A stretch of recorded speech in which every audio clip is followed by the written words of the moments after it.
আমাদের জীবনে এমন অনেক কিছু ঘটে যায় যেটার উপর আমাদের কোনো হাত থাকে না। তো যেটার উপর আমার নিয়ন্ত্রণ নাই সেটা নিয়ে আমি উদ্বিগ্ন হয়ে লাভ আছে? কথা বলেন, উদ্বিগ্ন হয়ে লাভ আছে?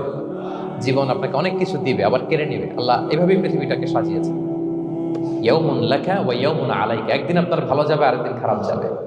ওয়া তিলকাল আইয়ামু নুদাবিলুহা বাইনান নাস, আল্লাহ বলেন যুগটাকে আমি ঘুরিয়ে ফিরিয়ে মানুষের সামনে এভাবেই আনি। This is the routine work of this দুনিয়া। দুনিয়ার রুটিন ওয়ার্ক এইটা। আজকে ভালো, কালকেও যে ভালো যাবে এমন তো নয়, কালকে খারাপ যাবে। আজকে তার খারাপ যাচ্ছে, পরশুদিন আবার তার ভালো দিন যাবে, ঠিক কিনা বলেন? অন্য এক সূরায় আল্লাহ তাআলা বলেছেন ফাইন্না মাআল উসরি ইউসরা, নিশ্চয়ই কষ্টের সাথে আছে স্বস্তি। আজীবন মানুষ কষ্টে থাকে না, দুঃখের পরে থাকে সুখ, দুঃখের পরে কি থাকে? সুখ থাকে। এজন্য উদ্বিগ্ন হওয়া যাবে না। বিষ্ণু ইসলামের জীবনী থেকেও আমরা এটাই শিখি, উদ্বিগ্ন হওয়া যাবে না। তিনি বলতেন ওয়ালাম আন্নামা আসাবাকা লাম ইয়াকুন লিইখতিআক ওয়া মা আখতাআকা লাম ইয়াকুন লিইউসিবাক রুফিআতিল আকলাম ওয়া জাফফাতিস সুহুফ।